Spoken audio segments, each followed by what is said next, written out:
The Smite Update show is proudly sponsored by SmiteShop.com. Go to SmiteShop.com to support your favorite gods and goddesses by purchasing and rocking a Smite t-shirt. 50% of all sales proceeds go to the Child's Play charity. Check out SmiteShop.com today. And good evening, ladies and gentlemen, and welcome to episode 38 of the Smite Update. My name is Octane Pro, and I am joined by Risty UK and F. How's it going, gentlemen?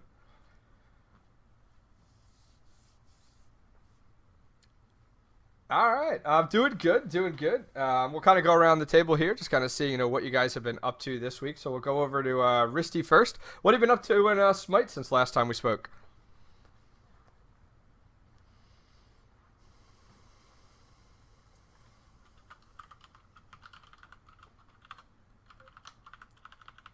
Oh.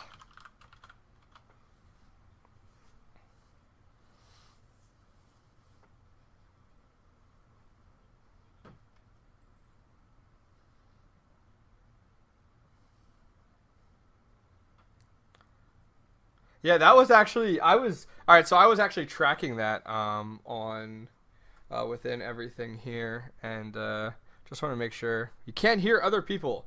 Okay, folks, give me a failure. Please.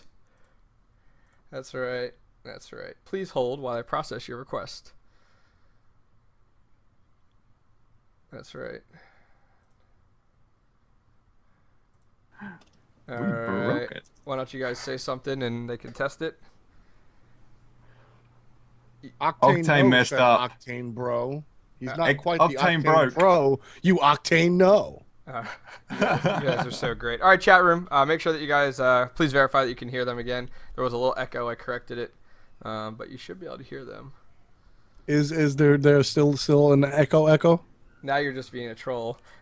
What are you talking about that? See, that makes it so hard from a production standpoint to correct when you're actually doing it on purpose.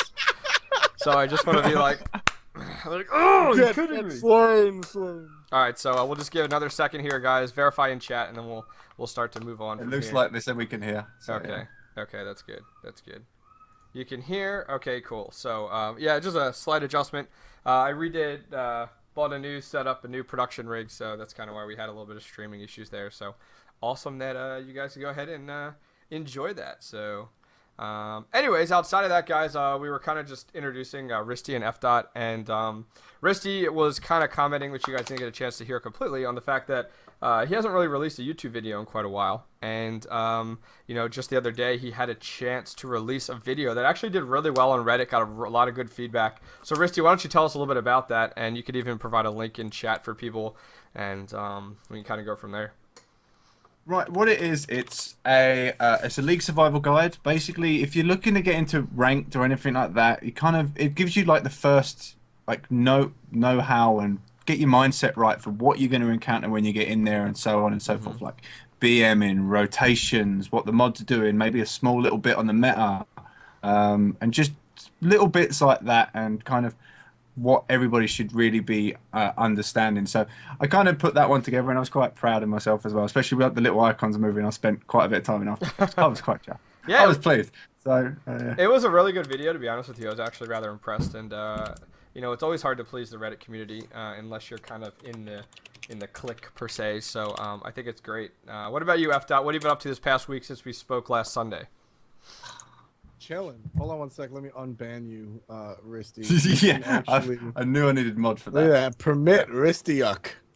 All right, so there you go. Ristyuk will not get time. Do you know what? Somebody called me Ristyuk for ages, and I'm like, it's not Ristyuk. Come on. It looks like Risty Yuck, and that's what I'm gonna go with. I love you. Anyway, what have I been up to? Just chilling. I just waiting for that the 100K. Checking out the weekend tournaments is always cool. Doing my tier monster thing in the morning and my late night thing at late night, and that's it. Just chilling, playing some Smite, man. Playing a lot of new WoW. Absolutely not playing Nemesis. She's my new waifu. I'm already ranked 2. GG. All right. Wow. Awesome. Good for you. That is pretty sweet. Risty and I have played Nemesis a little bit. Not as much as you. I did have a chance to kind of catch you in first period on Tier Monster, and see that you were grinding out like crazy on Nemesis. So You already know. yeah, I know, right? You're already a pro, right? You're already a pro. You can put Already. you can put pro after your name now if you really want to. I'll give you, F. Dot Pro. I'll give you permission. She's Just to so kind of throw it easy out to there. use, though. We'll get into Nemesis as we approach kind of the note section here. But let's go ahead. We're going to jump into our first section here, guys, and that's the community news section. If you guys are not familiar with the Smite Update, the show airs every Sunday at 5 o'clock p.m. Eastern, right here on Smite Game. It's also available on iTunes and the Android store. So if you guys want to, enjoy the audio version, you can check it out there, and it is on YouTube as well. YouTube.com/TheSmiteUpdate if you guys care to check out the VOD if you come a little bit late. So we're going to go ahead. The show goes over 3 sections: community news, esports update, and then finally we're going to go over the last patch that came out last week and kind of give our opinion. Now that we're like 7 days out, give our opinion on what we're finding, our overall feedback and thoughts on the new gods, stuff like that. So let's go ahead and jump into the first section, which is community news. And first off, I want to encourage you guys to go over to SmiteShop.com. That is the show sponsor. And check it out. There's 130 t-shirts up there. I just uploaded and we set up a Smite coffee mug. So go check it out as well. 130 t-shirts and 1 Smite coffee mug. So check it out. There's a lot of really cool gods out there. There's some Smite shirts. There's some Smite beta tester shirts, alpha tester shirts. And there will be some more shirts coming out over the next few weeks. And 50% of all the sales proceeds on SmiteShop.com go to Child's Play charity. So pretty cool setup there. I heard there's some coffee mugs on there as well, Octane Pro. Coffee mugs? I don't know what you're talking about. I'm just putting this out there. I am frequently in front of a large audience drinking coffee, and logos would be a good thing. That's right. That's Product placement. Send me a freebie. Promotional that's coffee. Right. F that. We'll talk after this, bro. We'll talk after this. I think we can afford to hook you up with a coffee mug, bro.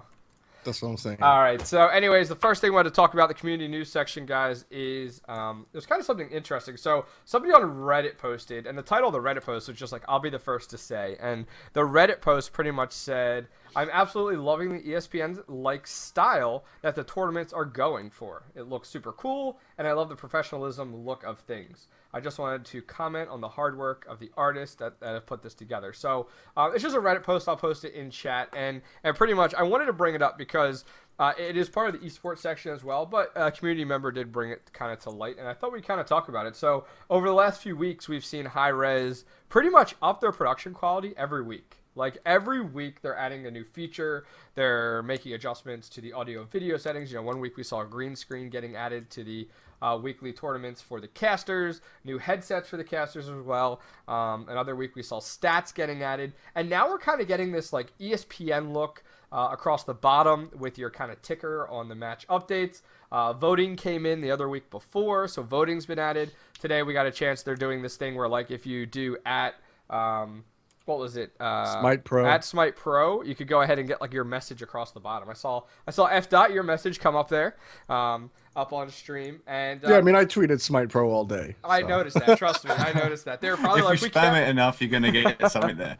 Yeah. That's right. That's right. And then in between games, we got this really cool thing where now we're starting to see it like shows like coming up, and it has like a listing of the round of 8 and the semifinals and finals, and it's kind of showing like the head-to-head type of setup, which is pretty cool. So I wanted to throw it over to you guys, kind of get your thoughts on where it looks like that Hi-Rez is going with these with this production kind of quality, moving more in the ESPN direction.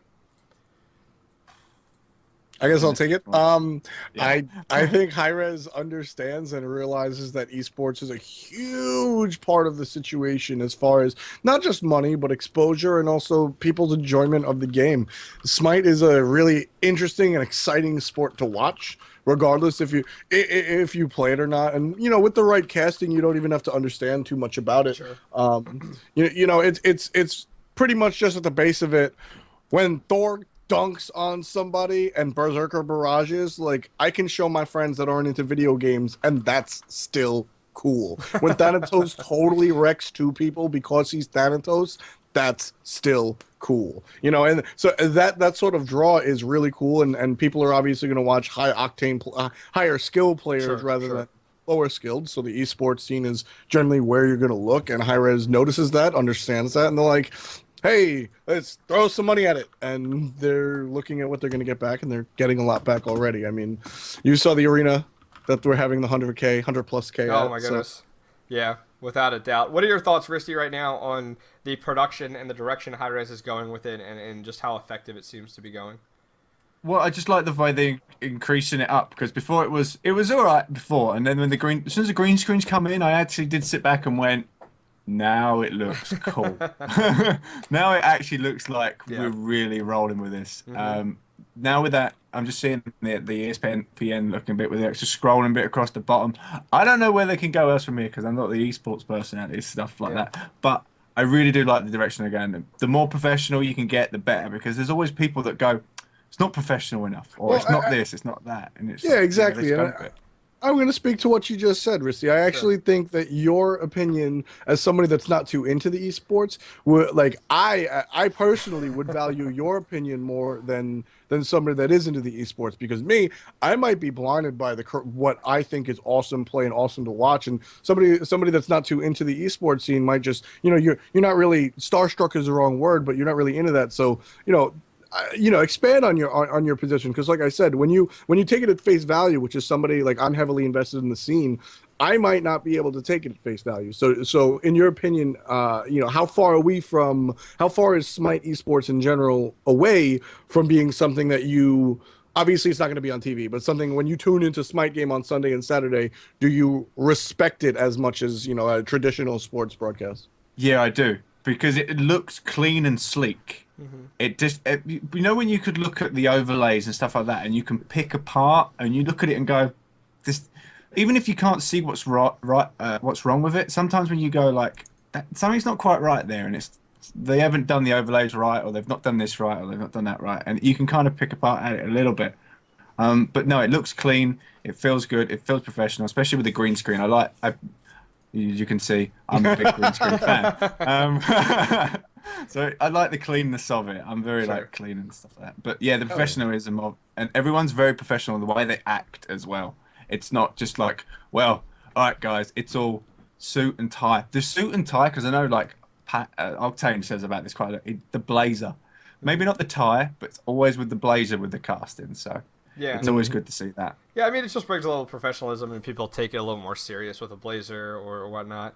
I mean, looking towards the future, things that I can think about while we're kind of on the subject. I mean, I know we're going to have a whole esports section coming up, but while we're on the subject, I'd like to see more like, okay, for example, like after Drybear and DM Brandon speak and they're kind of hanging out talking, and they kind of conclude the one match, they give their opinions, they review kind of the stats, they go ahead and pass it over to like I don't want to say an analytical desk, but kind of like your filler, where it's somebody like F dot, for example, sitting there talking about, oh my gosh, this is what we just saw, and this is what we should, this is what we can expect in the next half hour on the stream and stuff like that.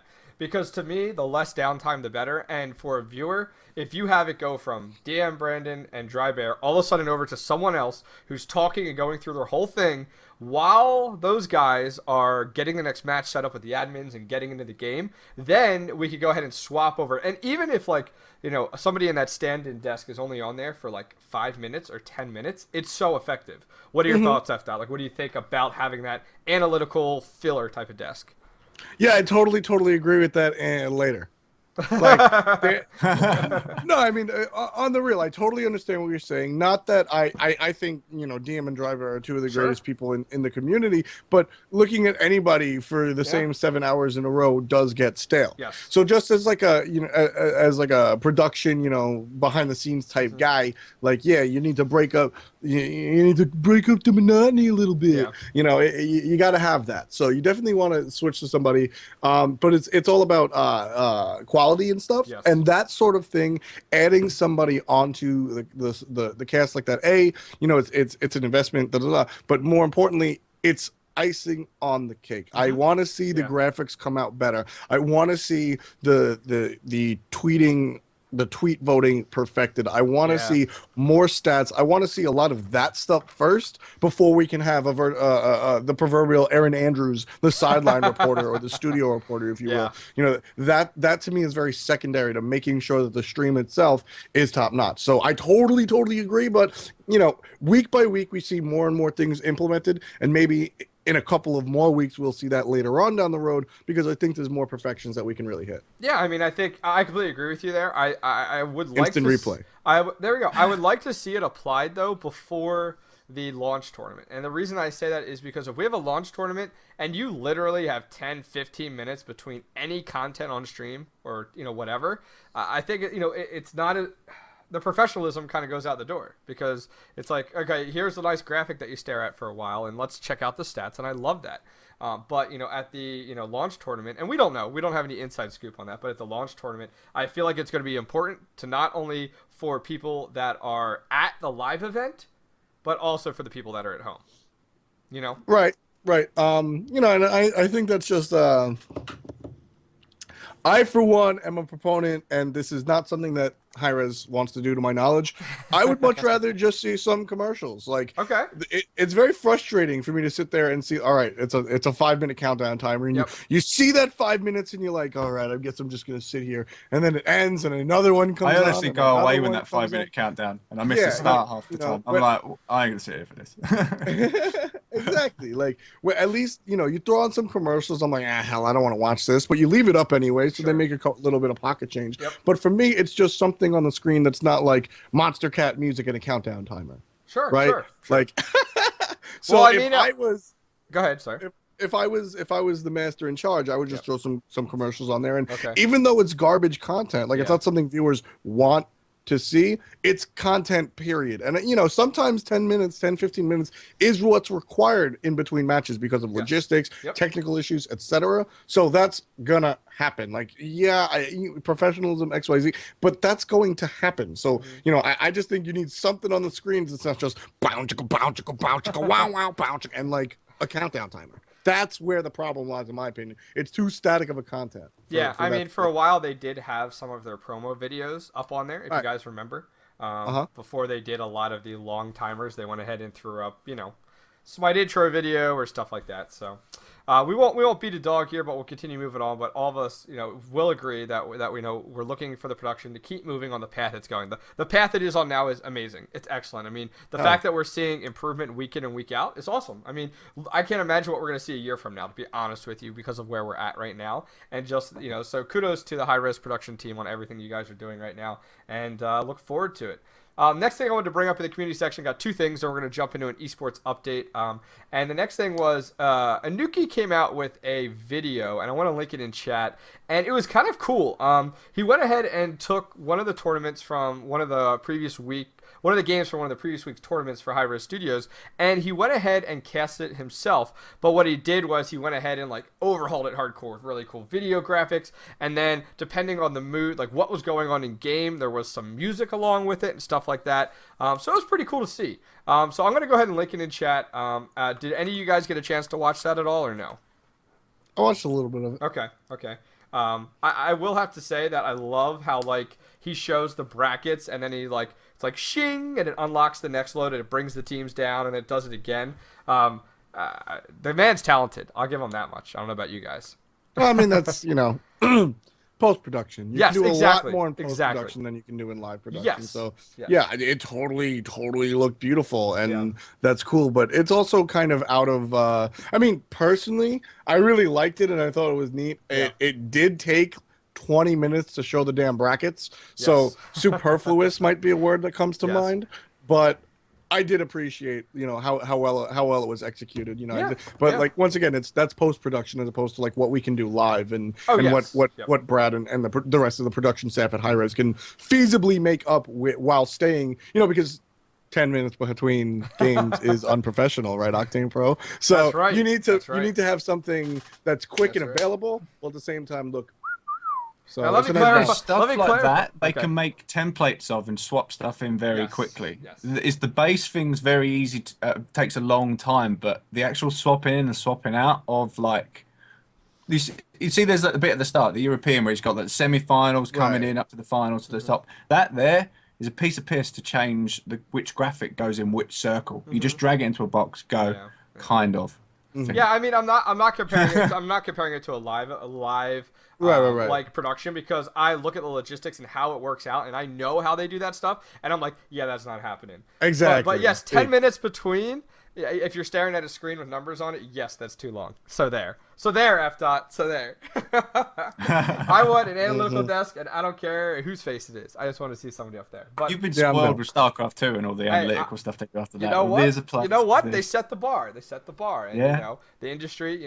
We as an industry, we expect it. So I'm just kind of putting it out there. Do The you know, last. do you know what you need for that? A sliding bar in the spectator mode. You Yes. can't jump back or fall fast enough to do that. Yes. So, Yes. That's true. That's true. What I did appreciate from it, sorry to cut you off, Oh, was all the please, go for it. stats he had about the individual players. Yeah. He brought out very intricate stats, which of course I assume were taken from SmitePros.com or Hi-Rez or Sure. something. I'm sure he did some sort of research. I'm sure he didn't just make those up. Yeah. But the stats were very interesting, and I liked the attention when there was sort of a lull in play.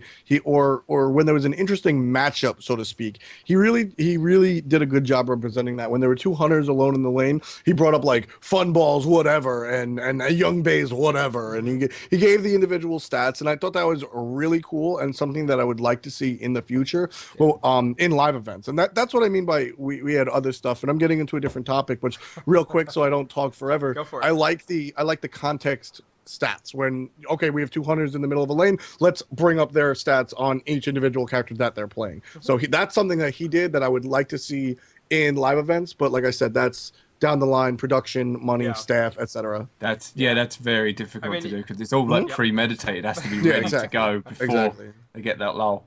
Sure, without a doubt. And the last thing, guys, in the community section I want to talk about, and this does integrate a lot with esports because there's a lot of news revolving around the esports scene within Hi-Rez right now with the launch event and stuff like that, is a link, and I'll include it here. I think the last, I don't know, it was like 100 and, what did you guys see today? It was like 152, 3, 4? What are we at right now? Any of you guys know for the amount, but anyways, for the launch event tournament, I put a link in chat.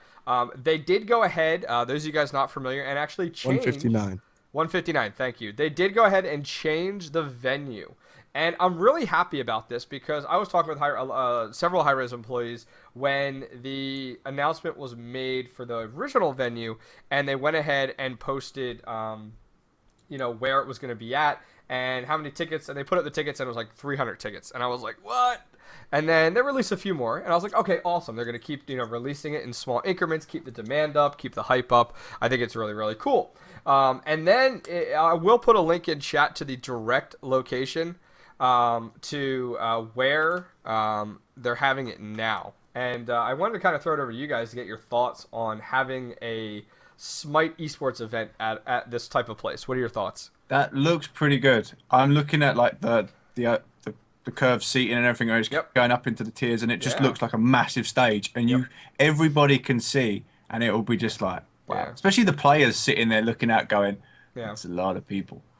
Yeah, I mean, I think it's pretty cool. I wonder if they're going to sell at the door or something separate, like VIP seats for that center area. I'm just looking at picture number 5 out of the 7 on the page that I linked, and it shows like seats down below, and if that's going to be like your VIP or that might also be for like other players on the teams and stuff like That's that what I'm too, thinking. and managers and different like media and stuff like that. But I like the fact, like, if you look at the screens on the left and right side of the stage, that looks really cool. I think now I'm gonna throw the F dot. I think I might like it to be able to have stats going on those side screens.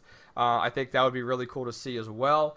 So that looks pretty neat. Some other pictures from there. If you guys go ahead and click that link I put in chat, there are some pictures of a few locations inside the building. There's like 2. It looks like 2 bars inside the building, which is pretty cool to see. And I like the fact that there's like televisions there, so you can see what's going on in the main spectacle.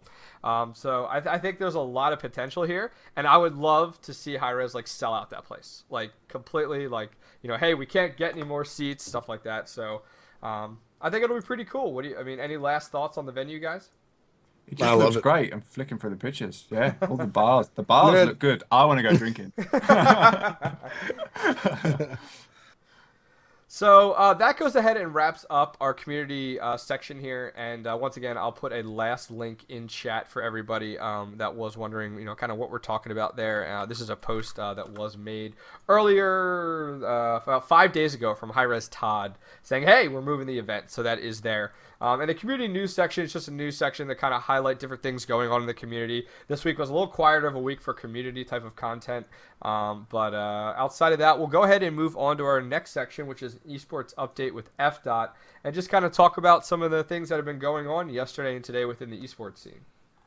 Word. Before we move on to that, I actually, believe it or not, I want to talk about something about the community content. Do it. I saw this one guy, and of course I'm not going to be able to find the link right now. But this one guy, I've seen him around in the scene. I've seen him around in different stream chats. He's definitely somebody that hangs out a lot around the scene. His name is Short Stuff, and I saw him. Yep. He's only made 2 videos, and to go with the name, I don't know if it's intentional or not. They're really short videos, and I think I found it. And it's literally, he has like a 7-second video where he plays Smite, and it's like an Athena ult, and he uses the Counter-Strike voiceovers, like, go, go, go! And he has another silly one where somebody like takes a blue buff away, and it's like, mine, bam! And like, it's like 7 seconds, it's just fun stuff. Here, I'll throw the link in the chat. Yeah, do it. I like it. I want to see more of it. I know he's around somewhere. Not necessarily here, but like, I know he's not just some rando. Like, I've seen him around in the Smite community, and I like to see members of the community making stuff for the community from the community. Yeah. You know what I'm saying? And I think this short, like, I don't know, Vine-esque format is really like, we don't have that. We have 20-minute videos from Dry Bear. So I think it's really cool. This is the type of stuff I like. I like easy consumption. So I just like literally clicked on this. Yeah, Short Stuff. Short Stuff is no stranger to the community. I mean, he's a subscriber on my channel, and I've seen him subscribing on multiple community content providers' channels as well. So I think it's awesome that he's kind of supporting all different members out there that are streaming, but then he's also trying to tap into that and do his own stuff. So I think it's great. So shout outs to Short Stuff for putting together that video. That mine one was funny as hell. It's mine. I'm having that. Go away. It's my buff. Yeah, I think he's got a knack for it, and I'm excited to see him do more of that stuff. But yeah, that's my that was my yearly touch into the community aspect. No more casual stuff for me. Gonna put on my try hard hat. I guess we'll start off with EU. Oh. Hashtag what meta. Yeah, this is the place where we see Bastet Solo, where Solo Bakasura was invented. Shout out to Sayo for bringing Odin to the middle lane twice and completely ruining casual games for the next week. Crazy stuff happens fantastically. I love all the stuff that goes on in the EU. So this week Torch actually had a little shake up in their roster, so to speak. We had Shadow Nightmare, who usually plays mid. He was in the jungle. And then Hi-Rock, who usually plays jungle, was in the solo lane. And Spoo, who usually plays solo, was in the middle lane. And I like to see that. I like to see, not only do I like to see teams shake it up a little bit, but I like to see when teams are able to play not necessarily out of position, but different positions. I think that adds a lot to the depth of the team. So, for example, this isn't the reason. I'm sure they had this set from the get-go. But Shadow Nightmare predominantly plays a very dominant Hebo in mid, and they banned Hebo. Like I said, they continue to play this lineup. So I think they changed this lineup because of multiple things. Maybe Hi-Rock wasn't performing as well as the team wanted him in the jungle. I thought he played a very good jungle chalk, but that's besides the point. There could have been multiple reasons that I don't know, but in the event, let's play the hypothetical game. In the event that they're like, all right, we're going with the normal lineup, Shadow Nightmare mid. Oh no, they banned Hebo. No doubt, Spoo can play mid, no problem. I've got a nasty Zhong Kui.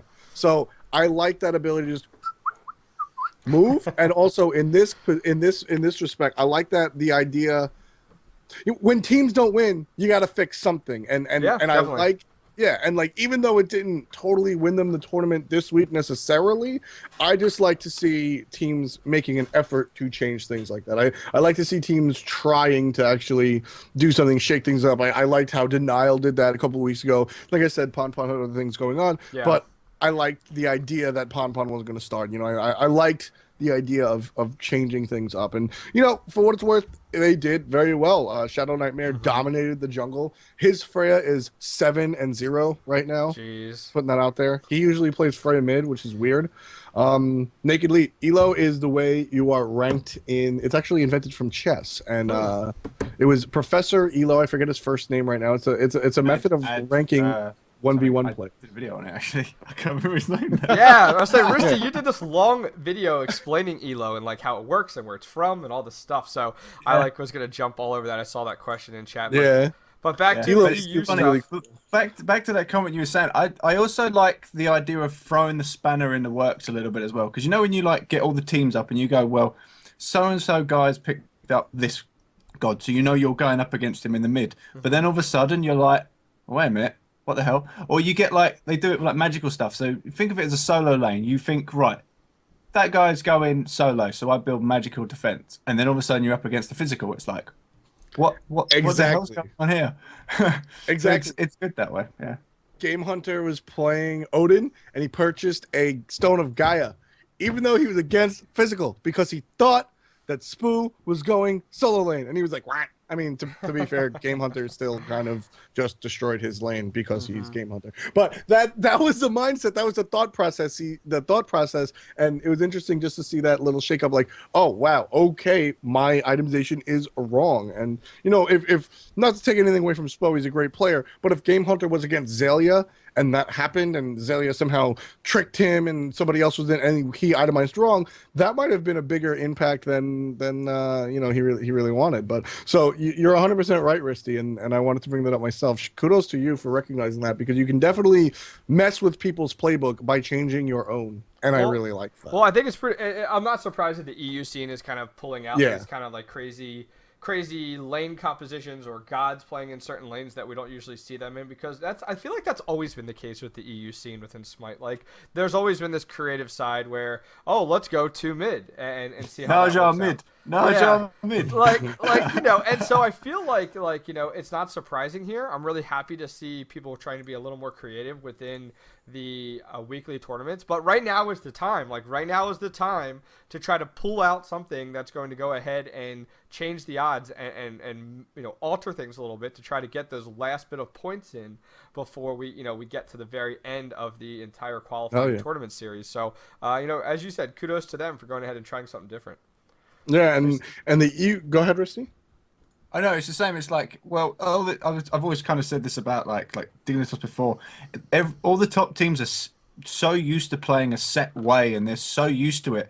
Well, let's just kind of break it a little bit. So it's almost like saying cheat, but just like mess up the game. Just do something really weird that no one's going to expect, and it really just that little thing can throw them off a little bit. Going, ooh, what? I know, because they're so used to playing a certain way. Trying to put it in another direction will just kind of maybe put them on tilt ever so slightly. Yeah, so totally. Yeah, totally. You know, speaking of that, just the small things rather than the big things, like putting two people in middle lane. The small things, I remember the week before they changed mid Harpy camps to every 2 minutes. Personally, I feel like 2 minutes is easier to keep track of than 1 minute and 30 seconds. Like 2 minutes, you just kind of, all right, I killed it at 4:26. Let me just add 2, bro. But like the 130 was a little more difficult. We saw Dignitas do something very simple. Instead of going mid Harpies, red, blue, they went blue, red, mid Harpies. So mid Harpies were off by 15 seconds. Yeah. And Incontinentia specifically kept rotating for them and like stood there for 20 seconds like, they're supposed to be here. And that like made a really big impact. And of course, that's not something you can do every single match. As they like, all right, we get it now, sweet deal. But those little things, you're right, totally impact, and I like to see that myself. I really do. But yeah, no. Focusing back on the European side this week. So all the points are extremely close right now, and complete opposite of what's going on in the NA, where Cognitive has literally won, to use a Rob Lowism, 6 weeks in a row. They got 600 points. They are guaranteed first seed in the North American scene. The EU seems very different. You got Cloud9 HyperX sitting at 460, TSM sitting at 425. They are neck and neck. Torch and Team Q are 235 and 230 respectively. That's up for grabs. Absolutely ridiculous. Anything can happen any week. It's so interesting. And hey, TSM and Torch TSM and Cloud9 are supposedly the best teams right now in the European scene, the two equals, so to speak. But TSM came in 4th place this week. Team Q played very well overall. Cloud9 beat them in the long run in the semifinals. But Team Q played extremely well. They played well against I5, who is a very good team. We've seen them play before televised, and while not they haven't made it to the finals or places like that yet, they're definitely a talented team. Team Q handled them extremely well. Team Q wound up falling to Cloud9, like I said, but they beat TSM, and I got to give a shout out to NQ. He did fantastic on tier on both of those games, and there were definitely more obvious points as to why Cloud9 took the game from Team Q. But in general, I like what they brought to the table, and I Team Q is a team that I've been looking at. Torch is on the up and up. Yeah. They did very well. They didn't take any games from Cloud9 this final, so Cloud9 won overall. Torch came in 2nd. Team Q took 3rd, and Team Solo Mid took 4th. Torch played very well. They beat TSM in the semifinals. That was pretty ridiculous. Definitely an upset, to say the least. And like I said, they lost both matches, but with the exception of one match, which was a complete blowout, the second match was very in reach. They made a couple of poor choices, a couple of poor calls, and lost a couple of important fights, but in general played decently enough to write home about. They performed well. At the end of the day, Suntouch, man. I always like to rib him. I always like to rib Suntouch and say that he looks like Daniel Craig, and today he definitely was the assassin that 007 needed. He really just pulled off the James Bond impersonation absolutely perfectly. He went 12-1-5 in finals game 1, out of traditional position. For those of you that don't know, Frostiak was on vacation, so Suntouch was playing in the jungle. It was absolutely ridiculous. There's just nothing else to say about it. 12-1-5 in finals game 1. Bam. He performed very well with other assassins throughout the rest of the tournament as well, but that finals game 1 was just absolutely impressive. He had 5 kills in the first 5 minutes. One of the casters said, I believe it was DM Brandon, I'm always one to say never give up, never surrender, but you should call it a 10 so you can regroup in game 2, because it was a really, really moral defeat. Really moral defeat for Torch, because Suntouch just kind of ran around doing what he wanted to do, and there was no answer for it. And that type of situation, you just need to stop the momentum, because it's a best of 3, and momentum goes on from game to game. It's all psychological, without a doubt. Exactly. It's not just if you won game 1 and go into game 2 it's we're down 1 game, mathematics rules. When you get beat that hard, it carries on to game 2, and I think we saw that in game 2. Torch had a little bit of the nerve bug. They weren't playing as well as I and a lot of our fans are accustomed to see them play, and to me it seemed like game 1 rattled them a lot. So credit goes to Suntouch. He totally touched their sons with the Thanatos play and everything else. It was obscene. I was really happy to see that. I can't not talk about Funball too. Funball is a player that's been playing for a long time, and even though he was on the losing team of Torch, it's still a huge feat to get there, to get to the finals themselves when you have such competition in the European scene. So Funball did phenomenally. He had one flawless match. I think he was 9-0-5. I could be a little wrong on that, but I know he had no deaths and he performed extremely well. And Funball kind of sits there quietly. Everybody talks about, in the ADC position specifically, everybody talks about Zapman and everybody talks about Zapman and Barracuda, and on the European scene, you get a lot of talk about Smek and Young Bay, and Funball's been playing for so long. He's been playing for a long time, and he's been playing at a high level for a long time. And I think he's also gotten better over the short period of time over the months that I've been watching, the half a year that I've been watching. I've seen him get better. playing in and out of teams. And, now he's sponsored by Torch Gaming, and he's doing a great job. And I like the move. In Game 2, Funball tried to play Kronos. It didn't exactly pan out for his team. As we know, they lost in Game 2. But it was really fun to see Funball do that. It makes me excited to see that he was doing different things as far as not just saying like, okay, I'm mad comfortable with Honor, this is how we win. In Game 2 on the match that could on an elimination match, he branched out and tried Kronos, and obviously he didn't try it. It's something that I've obviously practiced if he's going to do it in Game 2 of the finals.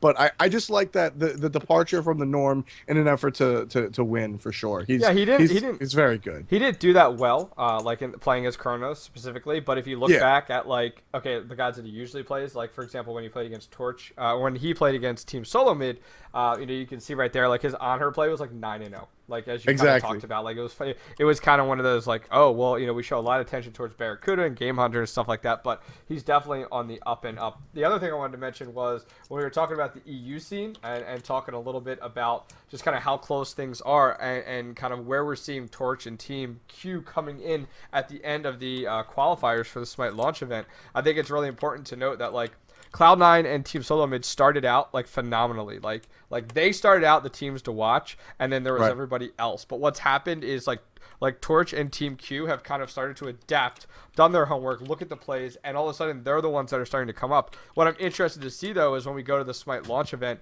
And at this point, I'm assuming that we're going to see Cloud9, Team Solo Mid, Torch, and Team Q from the EU scene. But that's assuming, could go any direction, guys.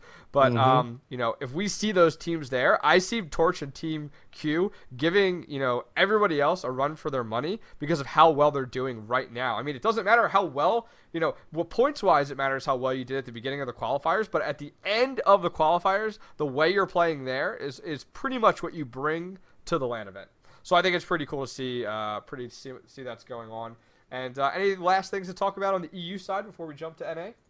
On the EU side, I want to give it a shout out to Cognitive Forge, who they lost today, and they lost today pretty badly, honestly. If I'm going to be straight up, but Restarian and Zindern have been on this team for a long time. We've seen other members come and go, if I'm not mistaken. I might be wrong on that. But they always make it out of the first round, and they sometimes make it to the third round. And they are an interesting team to me. I don't think that they're top-notch, top quality, but I always like watching them when they are televised. I think Restarian brings a lot to the jungle. I like to watch his gameplay, and they're a team. They're a team that I personally would like to see do a little better.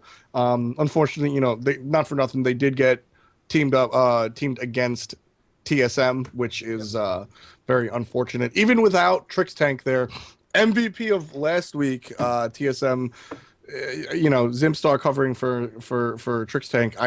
They're still a ridiculous force to be mentioned. And real quick, Zimstar, we had two subs this week. We had Zimstar, and on Cloud9 we had let me just double check. I forgot his name already, but we had Half Devil, and they both did very well. Half Devil played exclusively Sun Wukong.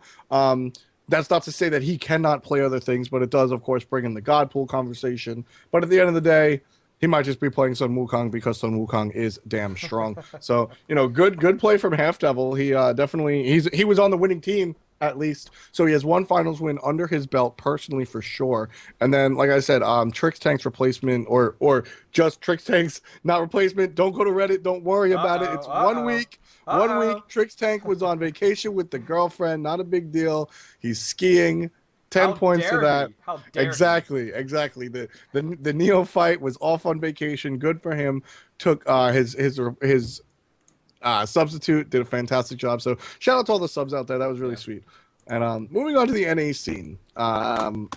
Cog wins, big surprise. No, let me give that a little more fanfare. No. There's a lot more to talk about in the NA let scene. Let me give that a little more fanfare because although Cog wins all the time, they win in spectacular fashion. We got a game 3 out of it. It was so much fun to watch. We got to see Snipe in the finals, which again, shaking things up, not content to just stick to the normal let's just let Cog and Dig fight every week. Nah, Snipe says, you know what? We're gonna beat Dignitas in the semifinals because that's what we're about. And what up? Who the hell is down to frag? Where did they come I know. from? All these people were super excited, and all of a sudden, like, I saw the tournament, and all these people were posting like D2F in chat, and I'm like, who? What? And then all of a sudden, like, I'm looking at, like, I'm going back and looking at it, and when I didn't watch the third and fourth, but definitely your first and second, and down to down to frag. Yeah, I mean, fourth place this week, not too bad. Yeah, and we've seen them play before in the past. Not last week. I think we saw them in the fourth week. We've seen them play before in the past, but without DJ Pernicus. And DJ Pernicus is a very good Smite player. He's high ranked in the ranking system. And for those of you that don't know him, don't be too surprised. His schedule doesn't always match up. He plays a lot late at night. I'm up late at night, so I catch his stream. Okay. He's a very competitive person. And I spoke to this a little bit last time about how Smite is a unique game, and so we're going to drag different people from different genres. DJ Pernicus, as I said, you could see the difference he made on the team this week as opposed to down to frag. Nobody really remembered who they were without him. Mini Pern was on the team, and they kind of had unremarkable games. DJ Pernicus played this week for the first week. He played Jungle Odin, and he knocked it out the park. But he's an ex Counter-Strike player. He played professional Counter-Strike. He was I didn't know that. Yeah, he was the team captain for Team Backfire, which was, a winning team in the MLG circuit. They did a good job, and he was the captain. And you can definitely see how much of a different presence they had on the map with Pernicus there. And not only is he a good player just in his ability, but his mental fortitude and his leadership was definitely evident. We don't have access to their mumble or whatever the hell they're using to talk to each other, but you could just see it in the gameplay. You could see the rotations were on point. They did a very good job, and ultimately they wound up losing to COG, which who cares? It's COG. You're not going to dethrone the winners of the past 5 weeks in your first shot, but they played well against COG. They beat Denial. Denial has hit a rough patch recently. Yeah, they haven't been winning. Yep. Yeah, they haven't been winning, but they're still a good team. It's very easy to forget that Denial is extremely good. They're one of the best teams in North America. There's like four or five teams going on right now that are competitive. Actually, 6. We've increased the amount recently. But, they're definitely still up there in conversation. Put it this way, Octane. If me and you were to make a team and invite 3 other good players, Denial would beat us in 11 minutes. Like, that's just how good they are. But when you compare the best of the best to the best of the best, there has to be a loser, right? So, even though Denial has had a rough patch, don't get me wrong. It's still a big feat for a newcomer like Down to Frag to beat them as early as they did. So Down to Frag is not gonna come back in it and get top 4 and go to the launch event. Like they just come into it a little too late, is my understanding. But if you look at the standings right now, you kind of talked about where people stand. Clash and Slash is an opportunity to knock Denial out of the top 4. Mm-hmm. It's 115 Denial and 75 Clash and Slash. I mean, they could very easily, if Clash and Slash has a really good week or 2 weeks here, they could easily drop Denial out. And you were kind of talking about how Denial's kind of in a rough patch right now. I understand you're in a rough patch, but you got to turn on your A game, or else you're going to be out very easily. Yeah, 100%. They still put the hours in the gym and they're trying, but at this point, I think frustration is definitely setting in, and unfortunately, games are a lot more than just the mechanics and pushing your buttons. Yep. Mindset comes a lot into play, and I'm like, it just when you're used to being very consistent and then you become inconsistent, that definitely affects you. And although Denial has an extremely good culture, and out of all the teams, I would say that they are one of the most resistant to this type of mindset. It definitely has to hurt. Being competitive in things in the past, it doesn't matter, if you guys at home are competing in your local Pokemon tournament, Magic Card tournament, or your marching band, or you're on the varsity squad of football or basketball, you know what it's like to lose a bunch in a row. I'm sorry, none of you are LeBron James. You know what it's like to lose a bunch in a row. You've never seen me play. You've never seen me play. Come on now. I've seen you play. That's it. Okay. It can easily set in and bog you down. And, there's so many different things. And I really, as a fan of the game, hope to see Denial come out. I would like to see Denial win 1 week. Honestly, I want to see COG drop to Denial, and I'm not sure how realistic that is. As far as the raw materials, I think all of the competitive teams in Smite right now can take over COG. I don't think COG Oh, has sure. some sort of, ringer. I don't think COG has, obviously they're all very good players, but I don't think COG is, sucking down steroid juice or something. I think that every team that we consider Gamer competitive. fuel. Yeah, exactly. I think every team that we consider competitive in the North American scene has the capability to take over COG. It's just a matter of letting the cards fall into place, having a good week when they have there's a lot of variables that have to go on there. But I would like to see denial take 1 week away from COG just to shake things up, even up the scores a little bit. Down to Frag is new on the scene, and Clash and Slash lost in the first round to them. I was surprised. I wasn't, when I saw Clash and Slash lost in the first round, I was like, what? And then I clicked on the match and I was like, it's DJ Pernicus, Astro 2, otherwise known as Air Cougar, who has been a top tier ranked player for a long time. Try Honesty, otherwise known as Gaga's Little Monster, otherwise known as Kiki Star, who's been a top tier ranked player for a long time. Mini Pern, who is obviously related to DJ Pernicus. They, competition, I guess, stays in the family. And Rambozo, I'm unfamiliar with, but he went 8-2-13 against Jerby and Mid. So not too shabby. So that's something. That's definitely something. Yeah. I saw the lineup and I was like, wow, DJ Pernicus finally got his schedule to line up, and this is what happens. So if Ryan Gosling, he looks exactly like Ryan Gosling, so that's a thing. But if Ryan Gosling can get his schedule to line up, D2F is definitely a team to watch out for. I'd be surprised to see them, if they came into the scene at the very beginning of the qualifiers. Oh, yeah. I'd be like, wow, I'd be really interested to see where they're at right now. And then I guess the final thing to really talk about is and I was talking to F. Before we kicked off the stream about how the fact that Cognitive took game 1 in the finals, but then game 2 Snipe took. And after watching game 2, tell me, F. Did you have a feeling that we might see somebody take out Cog in the finals? After you saw game 2. Yeah, I mean, I've been saying it. Saying it. I just said it again that I expect somebody not that I expect somebody, but that Cognitive isn't impenetrable. I think that teams in the North American scene have the propensity to beat them, and Snipe is one of my front runners. Like I said, Denial might be a little unrealistic for me to want them to win out. I definitely want to see that, but Snipe. These guys, I mean, Wolfie plays an extremely mean solo lane, and like NQ that plays in the EU scene, if this man gets tier, you better watch out. You just gotta watch out. Wolfie's tier is just absolutely insane. It's a scary thing. Allied is a fantastic ADC. Sometimes he gets a little too aggressive, bites off a little more than he can chew, finds himself in precarious situations, and dies because of it.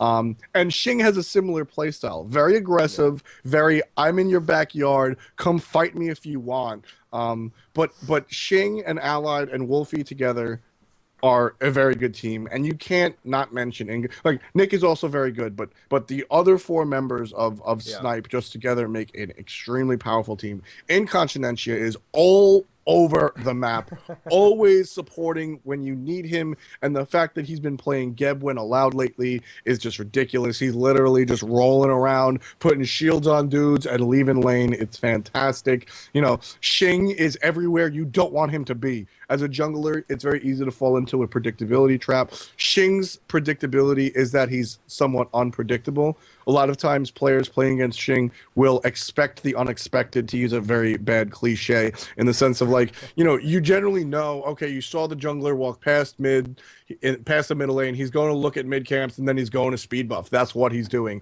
Wrong. Xing's getting your back heartbeats for some reason.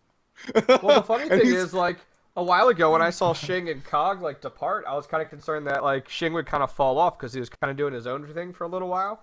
And I'm really glad that he did, because it developed into Snipe. But for a while there, I was like, oh, are we going to see Xing kind of drop off the map and, dissipate into the void? But no, he's definitely still... I will admit I was a little concerned to see, because, his dad, Papa Xing, as you guys may see in and out of chat from time to time, is a big fan of my stream and stops by a lot. And I hadn't seen him in a little while, so I was like, oh, man, what's going on there? But I'm really happy to see that, see him still in the scene, see him on one of the top teams out there, and still excelling at what they're doing. Because I think I will be honest with you. Like, I've been, as you know, Rissi kind of mentioned in the past, and I mentioned, I've been to several MLG events on the East Coast, and for StarCraft 2 though, and I love going to a competition where you have no clue who's gonna win. And that's what I feel like we're going to see. Like, going to this competition, I'm sorry, but, like, hey, somebody comes in and has jet lag, and like, their team does, like, for example, you know, Cloud9 could come in. Jet lag is a killer for LAN events. But they could come in and just be so tired from flight and never travel that they could come in and just bomb the tournament. And it could go either direction. I mean, and so I think that's really, really important. And some people don't realize, like, LAN conditioning for a LAN event is completely different than conditioning for an online event. Like, I've seen, you know, I come over from the StarCraft 2 scene, as Risty said, you know, oh, it's so much bigger and all this stuff. But, like, I've seen people that literally, like, have, for a LAN event, they literally have an eating regimen, like, a week ahead of time, like a professional player would. And then they fly in days ahead of time to get their body acclimated to the time zone so that they do not experience that type of tiredness, and that they are at their top tier. And, you know, they'll fly in, you know, days ahead of time, and then want to play on a practice, you know, PC on that server to make sure that they're hitting their skill shots and hitting their CCs. So I'm really interested to see what these guys are going to bring, because one, it's one of the first major LAN events, and two, the competition from an online perspective is so close. I can't wait to see what it's like at a LAN. Yeah, I like to see that type of dedication, and I haven't heard any stories about that in the Smite scene. Yeah. But my respect, I already have a lot of respect for these professional teams. You know, all of these teams that we consider competitive, that are always in the running for the finals. These guys scrim every single night. Like, you know, I know Denial schedule every single weekday night at 7 o'clock. They're scrimming, and it's Saturday and Sunday. If there's 5 members in clan chat, they're scrimming somebody. You know, it's not always Denial. It's not always Dig Toss and people and Clash and Slash. You know, sometimes it's just people that set things up. And, you know, there's so much practice going on. Dig Toss. All of these teams put in so much work. So, you know, if that next level came out, I would be super impressed to hear about some team on the Kobe system or something. Yeah, yeah. No, I think Snipe is so good. Right now, I think the 2 storylines in the NA scene for sure are D2F coming out of nowhere. DJ Pernicus bringing his, like I said, 5 years of professional team leading competition experience in an extremely competitive esport that is Counter-Strike 1.6. 1.6 is even more competitive than any of the other Counter-Strikes we've ever seen. Maybe 1.5 version though. Yeah, exactly. It was and you know it's funny that you say that, Risty, because 1.6 was a much more technical version. It was a much more like, I'm better than you, so I win version. You know, source. You could 1 versus 5 if you was good enough. Exactly. And that's that. I spoke to this a little bit last week, Octane and Risty in chat, that Smite has that ability. We saw Azalea just escape situations because he's just that good. We saw Wolfie, you know, escape situations on Hunbats because he's just that good, you know, and Counter-Strike, that's why Counter-Strike players are drawn to it. And to be honest with you, in my experience in the esports scene, the people that play Counter-Strike are a lot more competitive than the people that play, say, World of Warcraft. It's just the nature of the game. And that in Smite brings players like him into the scene. And we can see, you know, what happens when somebody with that sort of experience decides to play. All by himself. Like, his team did fantastic, but there's a reason that all professional sports have coaches. There's a reason that all esports have managers, because that sort of leadership does a lot for a team, and it's the mortar in between the bricks that are your players. So, you know, shout out to D2F and DJ Pernicus specifically, and watch that team. I'll give him a little plug. It's twitch.tv/DJ Pernicus if you're up late. He's really interesting to watch. He's a very competitive person, but I personally love that. So, you know, go into that and check that out. And Snipe, man, I can't talk enough about Snipe. Snipe, unfortunately, what they do best is they play from ahead. If you allow Snipe to get a decent lead, you're probably not getting it back. Allied and Shing are just too hungry of players. They go for those kills, they play aggressively, and when it works, boy, does it work. And it's a real treat to watch somebody just go 7-2-13 on Apollo. Like, it's just fun. I don't care if you like, I don't care if his name is Allied or Pokemon Dragon Slayer 39 in the cavalry queue. When somebody has a ridiculous game, it's just fun to watch. And Snipe brings that a lot of the time. Unfortunately, it doesn't work all the time, and that's where they earn their losses. But if they've gotten better each week. These are individual players that have played with each other, but not necessarily with this group of 5. And each week we see them gelling better, we see the chemistry better, and we can just see them performing more and more. Incontinentia, I can't talk more about. He started off as a solo laner in ranked play, and when Snipe took him on as a support, there was a lot left to be desired. He played a lot of Athena, and Athena's presence in team fights is taunt, and then what do I do? It's very awkward, and you have to really play it perfectly. And in the beginning, there was a lot of growing pains. He was on time with his timers, and I think Incontinentia, as far as the flashcards of the game, as far as like, these are my timers, this is where I belong, this is how I press my buttons, he's one of the best. And over the past couple of weeks, over the past couple of months, should I say, oh my God, he has gone like most improved player.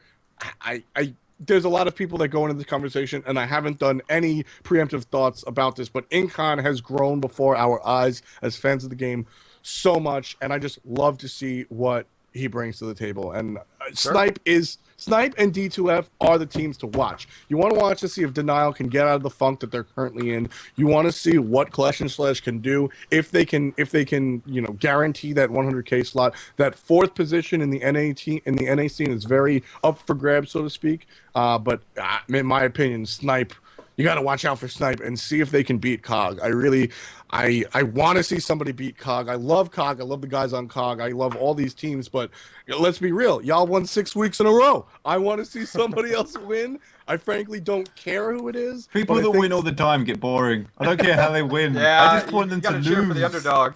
I'm a Yankee fan, all right? I don't mind winning all the time, but at the end of the day, it's always nice to see a little bit of shakeup. And like I said before, I think Snipe as a whole are one of the teams that could take away the number 1 slot from COG, at least for 1 week. So I mean, that's my piece on it for sure. I think we need to drag out like a sweat towel and hand it over to Risty and be like, "Hey, you excited now? You need a little, dry off a little bit. A little excited? Yeah, it's awesome." Anything else you want to tap on before we move into last week's patch to go over Nemesis and some of the changes? Nemesis changes? I said, is there anything else you want to touch on in the esports scene before we go into the patch? No, not particularly. Just like I said, as far as the NA scene, check out D2F. Keep an eye on Snipe. Keep an eye on Denial. And in the EU scene, just let's see how Torch does with their lineup. See if they make any more changes. Amazing performance from Suntouch, out of position this week in the jungle. And even though he lost this week, keep looking out for Funball. He's one of the best ADCs in the game. Excellent. Sounds good. So now, guys, we're going to go ahead. Thank you, Risty, for such an elaborate overview of the esports scene. I think that's excellent. A lot to talk about. You mean the clueless general person look? That's how I kind of feel myself. I'm like, don't worry. That's me during the community aspect, right? Like, y'all are like, have you seen this YouTube series? And I'm like, what's YouTube? Yeah. So, right. That's right. You know what esports is? It's got lights. Things move. People are there. Stuff happens. Well, that's interesting. It's interesting how everyone kind of has their niche. Like, hey, is it streamers or is it community or is it esports or is it just the game? And like for example, like I'm gonna have on Smite Talk after this show, another show, Smite Talk, I'm gonna have on Trendkill, and him and I had a conversation. He's like, I don't really follow the esports scene, but I would love to talk about the gods and the balances and the skills and stuff like that. And it's perfect. So it's really interesting to see like TK's a cool guy. I like TK. Yeah, it'll be interesting. It's the same with like the I'll watch the esports. But I've tried doing it a few times where I'll sit and watch down every match. By about the 4th match, I'm going, oh, for God's sake. It's probably because I play so much Smite. I know exactly what's going on. It's nothing. There's no like surprise to me there. Sure. I know that's going through the ropes, so I kind of just sit back and go, I implore you, I'd rather play than watch, sort of. I can definitely understand that much, but I implore you to swap your viewing tendencies. Although I don't want to take anything away from anybody that performs in the tournaments, every game is equally important.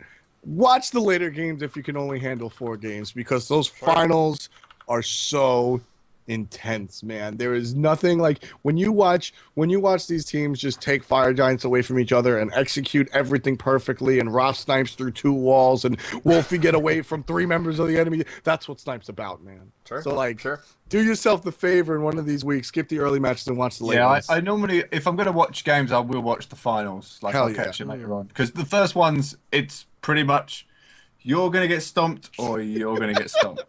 And I've watched a few of them where it literally is Thanatos got or the jungler got an early start. GG. Like, you could see it after about 4 minutes. That's it. It's game over. Armada Gaming versus EG3 a couple of weeks ago comes to mind. But no, totally, I understand that. As long as you're watching a little bit, I'll watch a little bit of YouTube if you watch a little bit of the final deal. That's right. It's your homework. It's your homework. Recently casting. That's right. And for me, I just want to watch a little less Smite at this point. That's my goal. That's my goal. I watch it's ridiculous. All right, so anyways, let's go ahead, guys, and move into the last section of the show. And those of you guys not familiar with the Smite Update show, this is the second week we've been on Smite games, so shout-outs to Hi-Rez and the staff for organizing this and putting us on here. We really appreciate it. Allows the show to have additional coverage that it wouldn't originally have, and it also, introduces it to a different audience, so we're really pleased about that. The patch notes section is, we're not going over the next upcoming patch. We don't work for Hi-Rez Studios. That is Bart and Kelly's job to go over that. And same thing with Erez.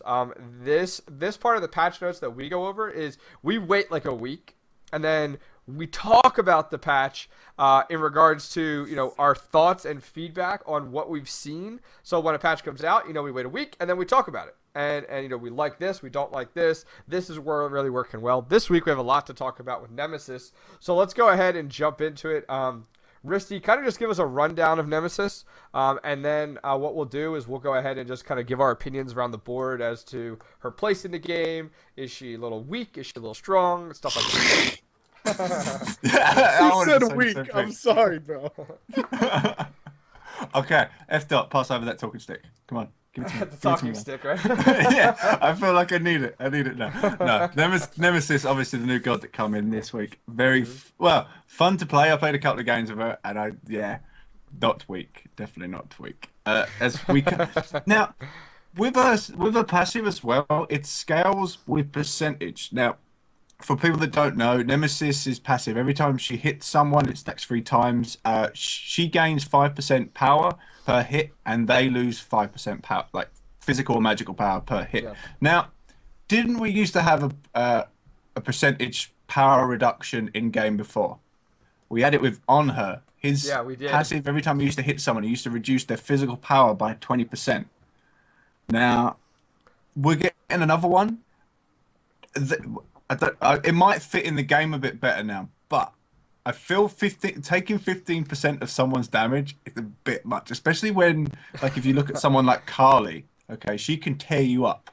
Now, if you build Nemesis like Carly, and then you give her another 15% after just 3 hits, if you got loads of attack speed on her, she's going to rip you apart. Fair enough, Carly rips you apart anyway, but that extra 15%, that's a lot. Mm-hmm. So especially like some other stuff, if you go head to head with each other, like sometimes you get with carries, you've pretty much got 3 hits before you're dead, late game. So if you can dodge 1 hit, you're fine. But then so I didn't really see it kind of like pan out very well. It panned out all right, should I say? But I'd like to see how it develops a bit later on, see if there's any like real problems with it. Like I haven't been against too much. Swift Vengeance. I thought this was a bit funny actually. It's Nemesis's dash, where she can kind of do 2 dashes. Now, when this was first set out, I thought this had to hit an enemy before you could get the second dash. I feel like that was the description originally, and then it altered. Do you know about that, F. Dot? If they change, because I feel like it say that. Yeah. I don't know if that was a mistake or not, but I remember it really. My little feedback. It really should be that case, but that's my. I thought that was it because there's definitely a few times where Like it's almost it's probably just a little bit shorter than I'd say special delivery for Mercury, but you can do it twice. But it's also great for like you dash, you go, oh crap, I don't want to do that. You can dash back. Yeah. It's Yep. get in, get out. To Yeah. be fair, each dash is a little like it's about half of a traditional dash. A traditional dash is 60 smite units, whatever the hell they use as the unit of measure. The number is 60. Both Nemesis dashes come out to 55. So, it's not like she's, Cupid is still a ridiculous dash, and ain't nobody complaining about that. So, I don't really know what to say Instant there. dasher. He's the only one that's like, wait, what? Yeah, exactly. Yeah, so I don't know. The dash never really bothered me. As far as lowering the damage it does, sure, why not? Yeah, I did look at that because I kind of said to someone before, they went, level your 2. Fair enough, your 2's on a shorter cooldown, but I went, your 1 does more damage than your 2 if you hit 2, like if you get them in the right part. And I was like, surely that's wrong somewhere. But no, that's just kind of how it works out. See, but I'd have liked that extra like skill mechanic in there with hitting a target before you can get that second dash. But we'll just have to see where kind of they go with it. So, onto the third ability. I like this one. The third ability is a bit of a cleave action going on. Not third ability, what about second ability? Sorry, second ability yeah. is the slice and dice. Yeah, it's because it's third on the list. I kind of messed myself up. It's So Nemesis good. swings a blade. Yeah, dealing damage. The fact it does slow and twice the damage if you get him in the center. It's really great. So it's on 7 seconds, and then you get a 2 second slow. So you're practically going to get it at minimum of twice in a fight, at least. Hit that out first, then do a little bit of action. Get in there with your swift vengeance, and then you can get back on there with slice and dice. So it's very hard to actually get away from a Nemesis, kind of, except if you've got to leap and go over a wall. Sprint 3, 600 gold, and Winged Wand is very good. That's whatever. Are we getting that F dot troll bill? Come on. No. I'm actually like And 100% serious. Yeah, I mean, no, I'm 100% serious. Sprint is 600 gold. It's just a bad decision to not get it at this point against certain characters, Nemesis being one of them. And also, Winged Wand used to be a joke item, but these days it's powerful. It's got health, it's got CDR, and it's got a Magi's Blessing for slows. I think it's mad good. Most characters are buying beads anyway. Beads also gets rid of the slow. So is the slow absolutely ridiculous? Yeah, but as Dry Bear pointed out today, Odin has had a 50% slow for the entire time he's been out. Squall does 50%. There are items to build to counteract it, and although Winged Wand might be haphazard for some people to build, depending on their role, everyone can get Sprint unless you're support. But if you're support, you honestly should be tanky enough that you can deal with the 50% slow. So I don't know. I think the slow is very strong, but not necessarily a valid point of concern. No, I wasn't going anywhere with that. Like I said, I just like the skill. It's kind of good. The sprint. Everybody's picking up sprint now. I see it definitely a lot in the meta. Like, without a doubt. Almost anybody that can is grabbing sprint. I tell you what, try and chase down a Poseidon with sprint. I tried it once. I was doing everything to catch up with this guy, and I was like jumping, dashing, just couldn't do it. And I just thought, oh god. And literally, as soon as he hit sprint, I went. Turn around and walk the other way. I wouldn't even bother. It was kind of funny that way. The third ability is Retribution. So what Nemesis does, she activates temporary shield protecting herself, and it also reflects the damage back and heals her for a percentage of the damage that was mitigated. So the fact that you can kind of like reflect 50% of the damage, that's quite good, especially if you like take a crack into the face, or even like a Tempest. I don't know. Actually, I don't know how it works with mages. Really, it's more like a hide anemia line more than anything else, like kind of built into your skills. But I'd love it if they did that with a mage, even though it would be kind of broken. Could you imagine that Tempest going through 3 people and they got like hide on or something, and it just Sure. Whoops. Well, maybe not hide, but kind of that kind of mess up. It would kind of destroy them. But no, survivability wise works quite well, and also it gives her quite a good.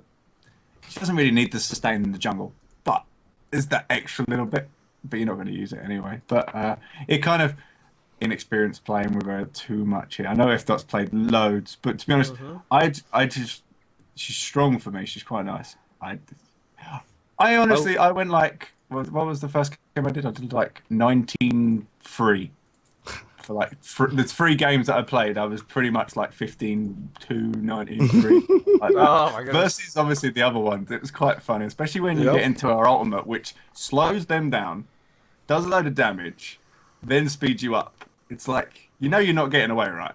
That's pretty much You know you're not. yeah. I even did it to a Cupid when he dashed. He dashed. Oh, my Cupid goodness. hit him with that, and then I went, well, I might as well just pull you back here. Just give me a bit of a Scorpio action. Come back here. It's fine. So, but no, I think she's a tad strong, but it's more kind of like a Carly, really. I don't think they're going to nerf her too much at all, if anything. I don't know what you think, F. What do you reckon?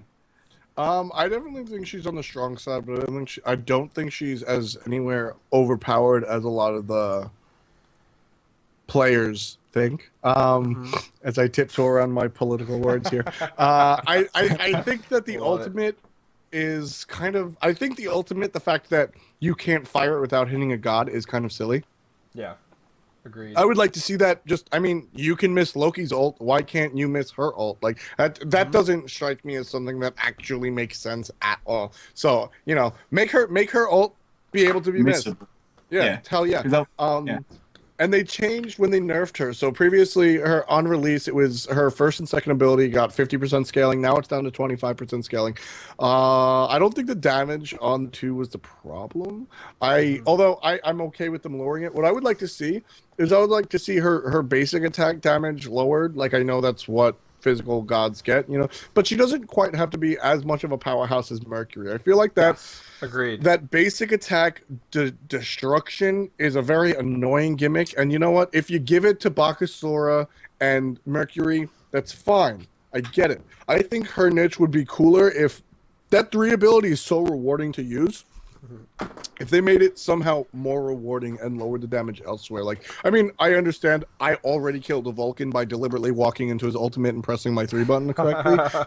That's really fun. Oh, so it does work with the mages. Yeah, exactly. I think it'd be cool if you could, if that was a little more rewarding and her other abilities hit less hard. But I think she's in a good spot with the 25% reduction. I wish her basic attacks weren't as damning, and she made that up elsewhere. And also, like I said, the fact that you can't miss an ultimate is really stupid in my opinion. Now, where do you guys think? I like that.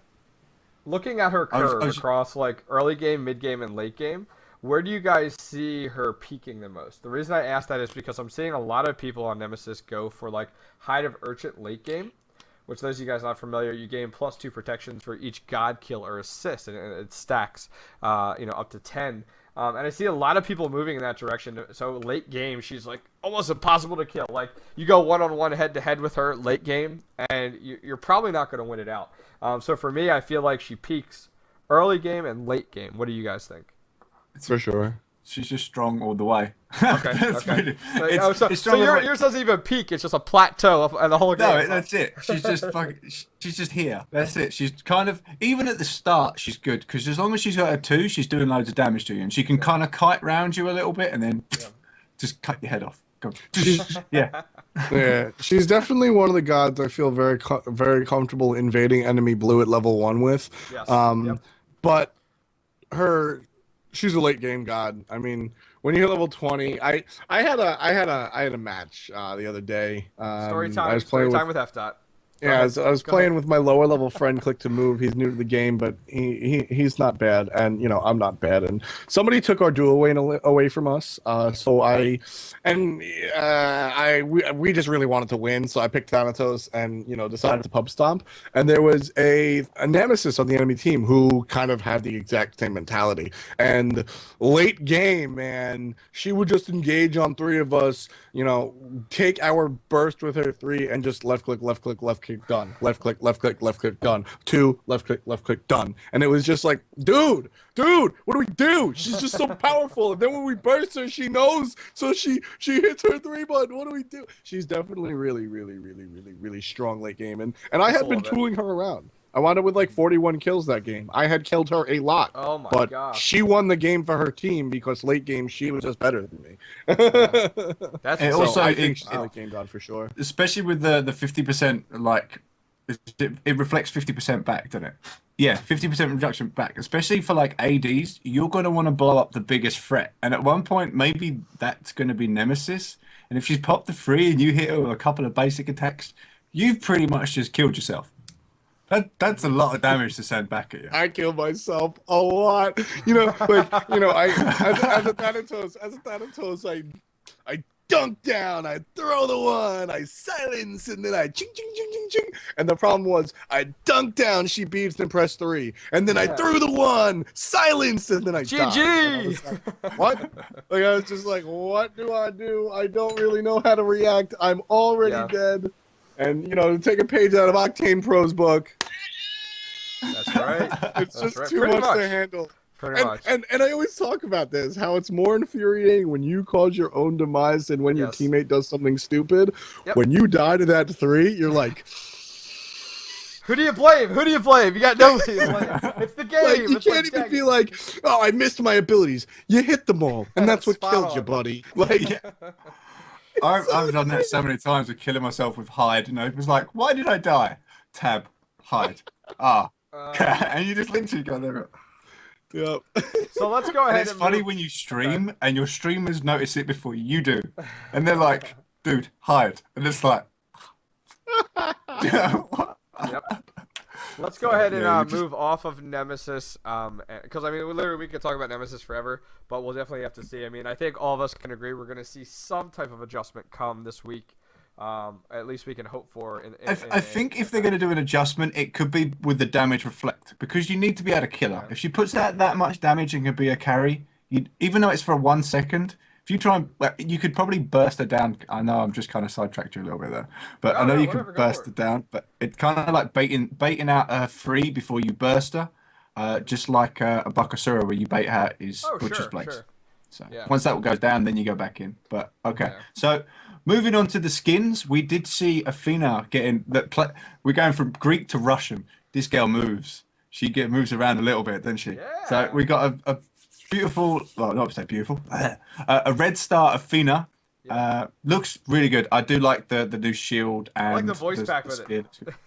I haven't heard the voice back it's at like, all. Isn't her voice just like a little like Russian, or is that just me and I'm like? I'd hope for it to be Russian if it's like the red star. If it's not Russian, it's either that one or the Olympian one. One of them I feel like is like Russian, and maybe it's just me. Okay. Yeah, it just sounds like I don't know. Whatever. No, I mean, I think it's I don't know where they were. She doesn't sound like any Greek I've ever met, and I know a lot of Greeks first generation. That's right. And she guys definitely sounds Russian. Did you guys buy it? Yeah. No, I'm gonna get it later on when I get money through. When I get my wages through, I've got to get these skins. I've got to get the Paul Poseidon. Risty, do you need gems? Do I need to give you gems, Risty? You've already given. I think them codes are only like 1-time usable, and I think you've already given me them. Yes. Yeah, so you've hang already on. given me them. In chat, so people understand this.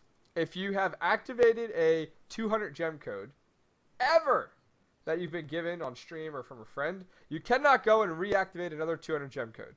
You have to activate a 400 or an 800 or whatever. So just putting that out there, because I've had plenty of people in the community that win gems, and they're like, I don't understand. It says it's already in use. So keep in mind, guys, that if you do win gems, that's kind of how it works, without a doubt. Is that. So anyways, back to Risty. We'll hook up later. Maybe I can get you some gems. I gotta give F. a Smite Shop mug, so I think I could give you some gems. The contacts, man, the man in the know. We also got included in. I like this. It's included in the pack as well. If you buy the Red Star Athena, you also get the Winter Olympian Athena as well, where they've got the 5 colors and the stars and stuff like that. I actually prefer the Winter Olympic one than the Red Star. Yes, I agree as well. Yeah. I agree as well. Yeah. Yep. I like the color.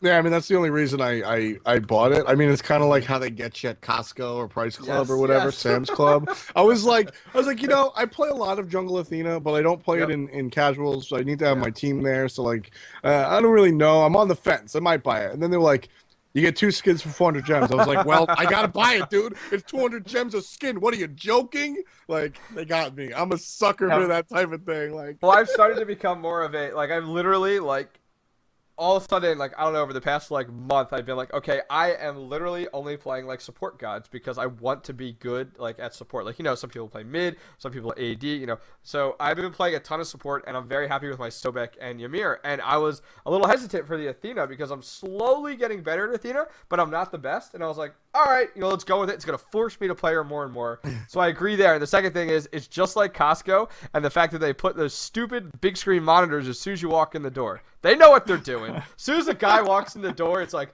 like it's just like, oh my gosh. So I completely agree. Mhm. I am a sucker for limited edition. Like, I know these skins shouldn't be up again. Like, the Winter Olympics should never be up again. So I feel I need to buy it so I can then go later on, well, I've got this one. Where's yours?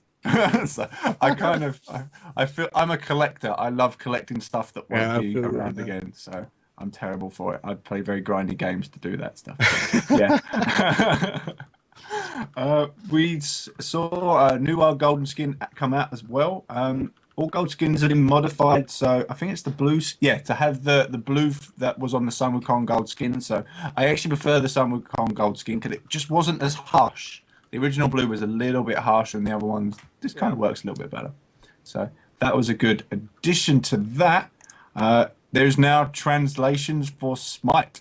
German, French, and Spanish translations are now available in early beta state. Yeah, that's good. I mean, Never actually had a look great. at this because it doesn't work for me. I only know one language, and that not even that is very good. So Well, as you I'm can sure. tell. I'm sure Zerberberg and Pain de Vion are definitely excited. So. Divion. I feel like I'm saying it's Grey almost like Poupon, Divion. wait till we're playing Smite in Korean. Yeah, We'll go over there, and it's like just the Korean symbols come up, and I'm like, I don't know what. You can kind of maybe do the words, but no, not the symbols. Kind of play you apart at all.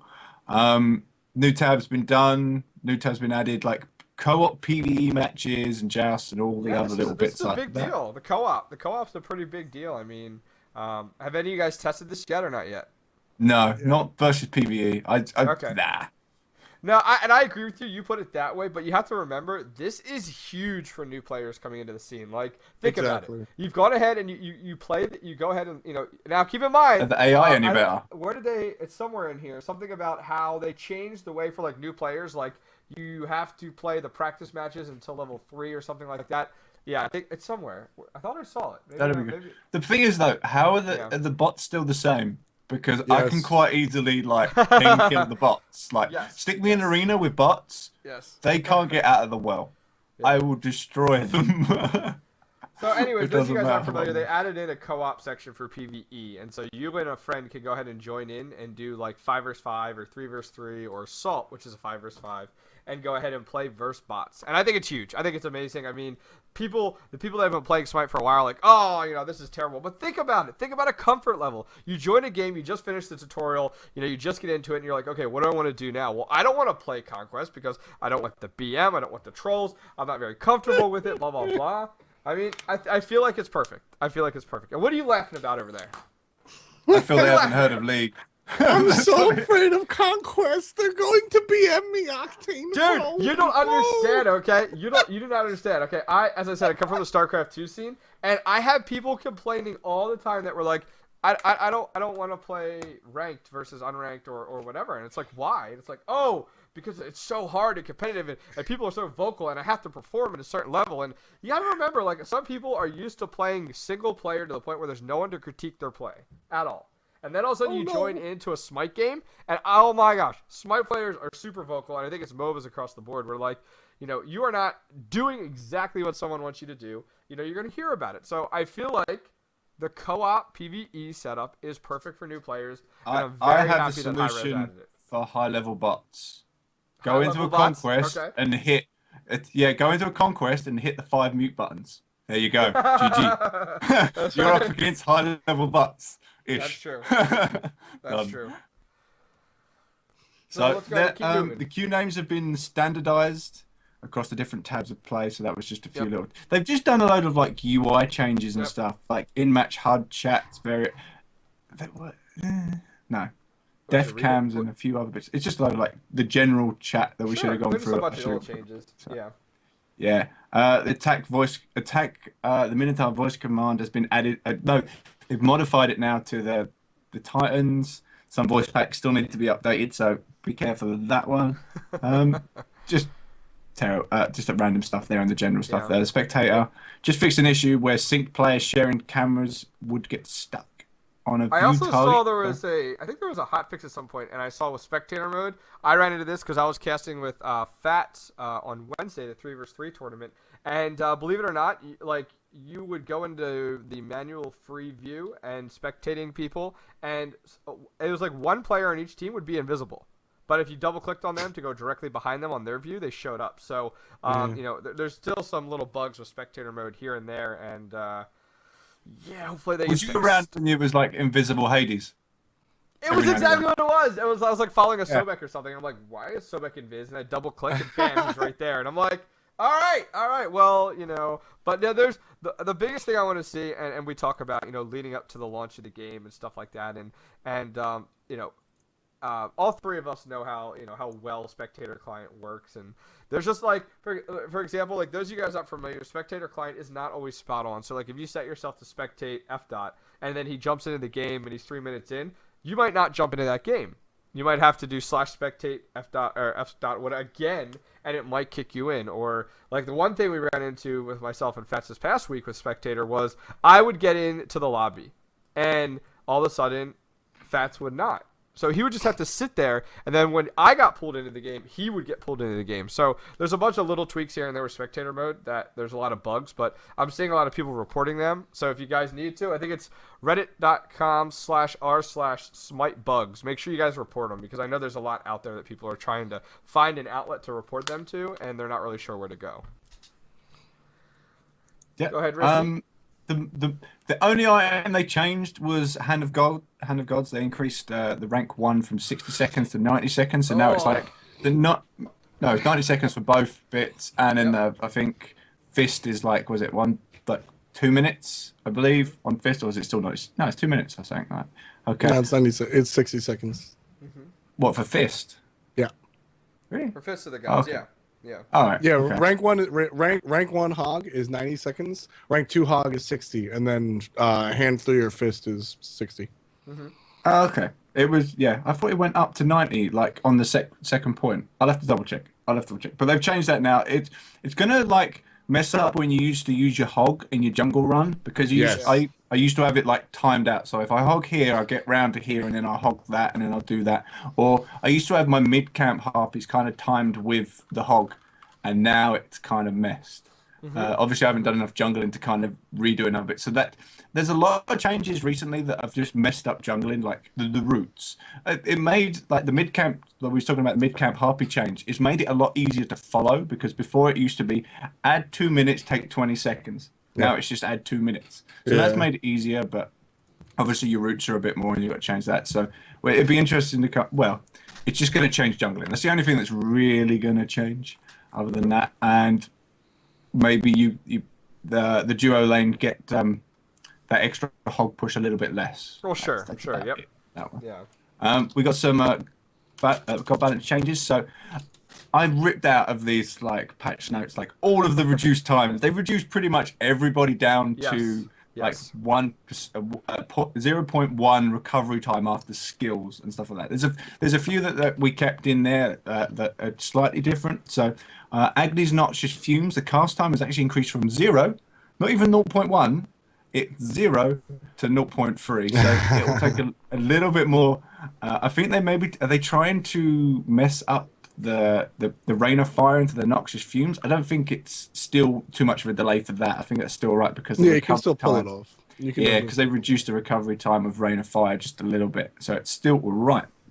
They have actually nerfed rain of fire though, so that's pulled quite a bit of Agni's poke away, especially just that's quite a big amount, really. 15 across the board.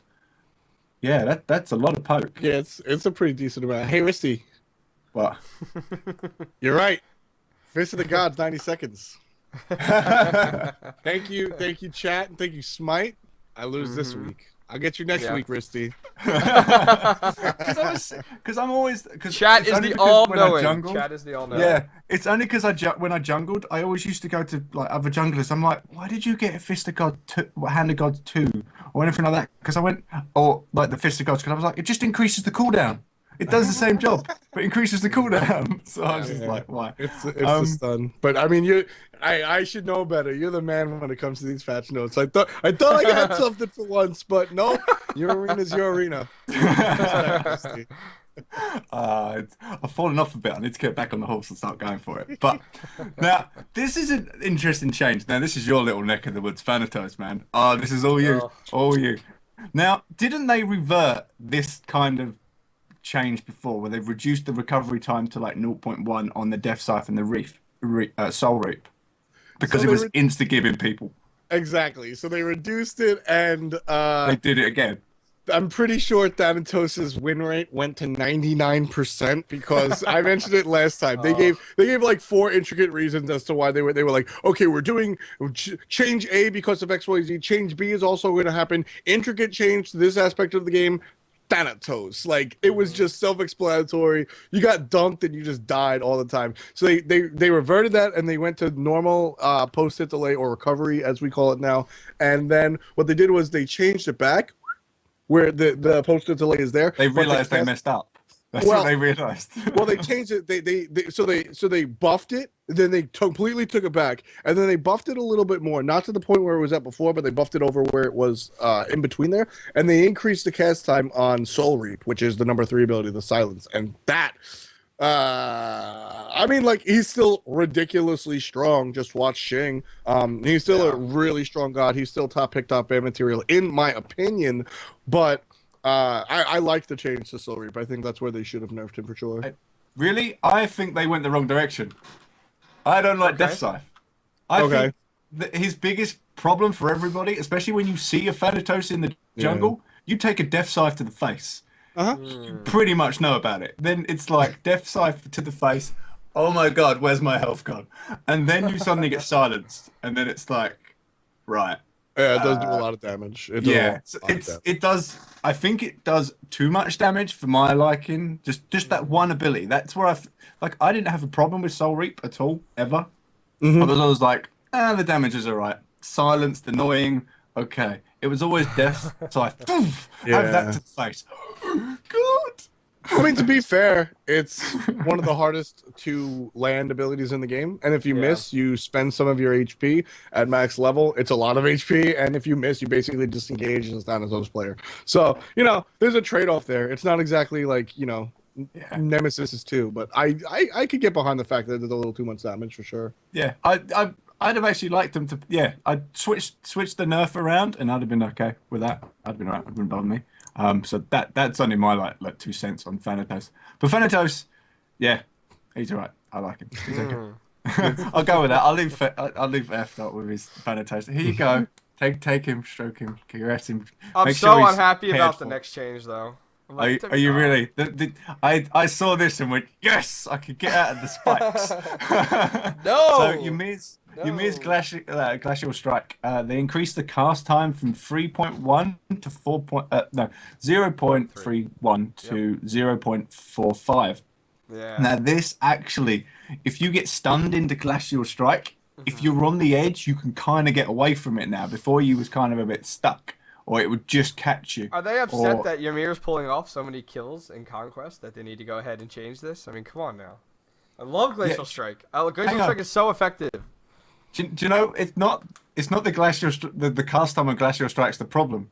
It's the fact that it goes into the solo lane and then it's stunned Glacial Strike. Yes, and it does so much damage. And if you try and hit Ymir afterwards, it's like I'm punching steel. That's pretty much how it's like. It's like if you could, this is like, I think me and Octane have always said this. If a tank builds damage, he should take a lot more damage. Fair enough, you can kind of burst him down a bit later on, but early game kind of Ymir, he is a bit squishy to take on if you do him in the duo lane. You can kind of, like a Sobek will grab him and the AD will just destroy him and stuff like that. But in the solo lane, it's very difficult to kind of take on a Ymir.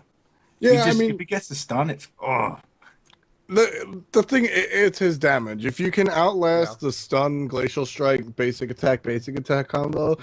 the dude's not going anywhere. He is slow as hell. He Yeah. has no movement abilities, so Yep. you can just beat him up after that. But of course, you got to actually outlive that, and that's a lot of damage. So Well, as Risty It's was definitely a lot of damage. As Yeah. Risty was saying, the biggest thing that bothers me, and this is goes to a larger conversation, but what bothers me is you could go ahead with a bruiser or a tank and start out with one item being like Mystical Mark or something like that, or Stone of Gaia, and then go ahead, depending on your situation, and then go ahead and build into damage.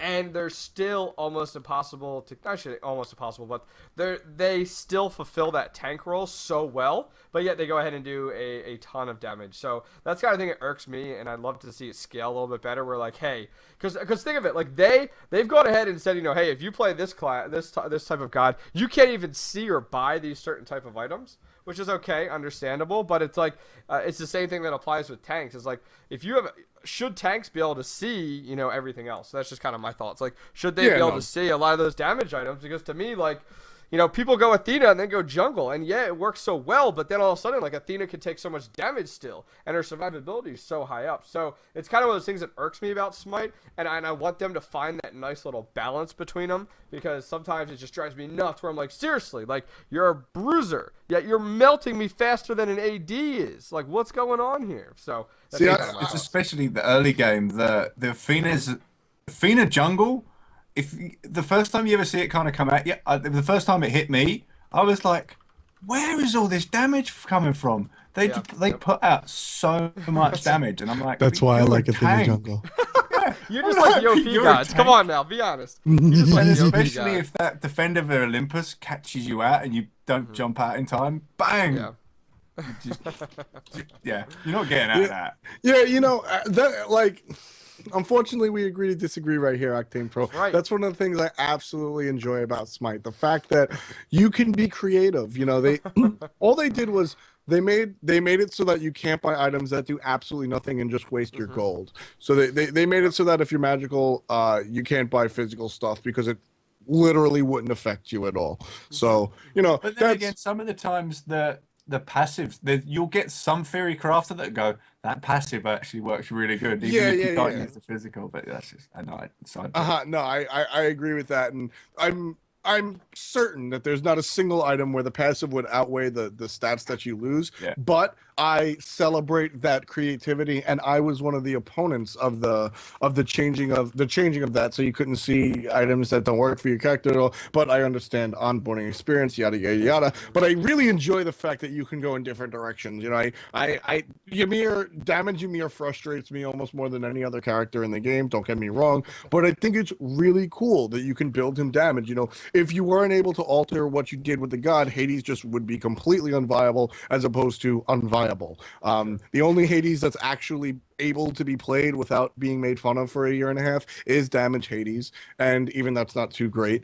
But if you weren't able to build him damage, if you had to buy tank items, they might as well just remove him from the game. So I like that creativity. I like that attention to the fact that it's all up to the player's skill. And sure, certain gods can only do certain things, but I really like whether it might not be completely competitive, but I like throwing mage items on Bacchus and ruining Hmm. people's days out of the jungle. Like, that's fun to I me, I and I did like that I did creativity. damage Barcus in arena with Polly.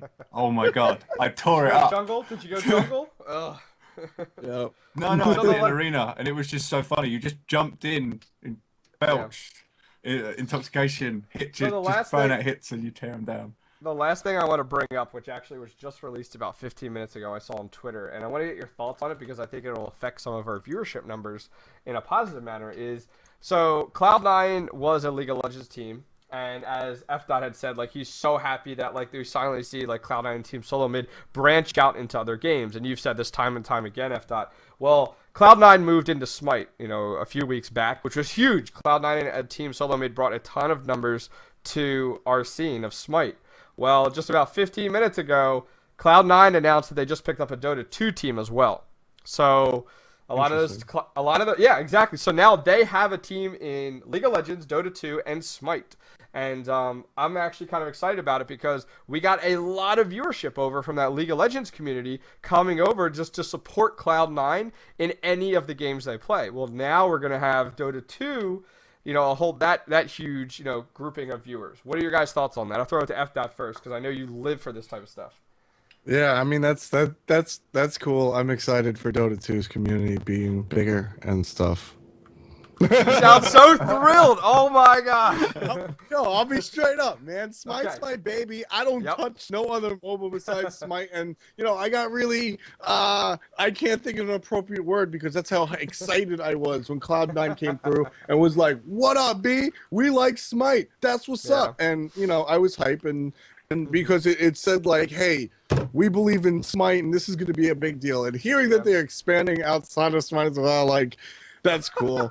First of all, I mean, I'll be like, I was a little joking before. To be straight up with you, congratulations to Cloud9 and whoever the hell they just sponsored in Dota. I don't know that scene at all, whatever. Yeah. But congratulations to Cloud9 for expanding as an organization. I really like Cloud9 as an organization. I like the way they set up, similar to how I like what the LCS does, or Riot does with the LCS, what I like what Hi-Rez is doing with their esports scene. I love what Cloud9 does as an organization. They're very professionally set up. Their website looks beautiful. They have a great social media presence, which is something that's very valuable in the marketing industry at the moment. They really know how to deal with their fans and stay local and stay connected and make you feel like they're right there with you. And that type of community outreach is really impressive. So I'm happy to see them expand as an organization, and I wish them the best. In all sincerity, I like to see people with good ideas and good organizations rewarded, and I think the work that Cloud9 has done in and around the esports scene, in League of Legends specifically, branching off into Smite, and now finally Dota 2, Dota 3, what's the name of the game? Dota 2?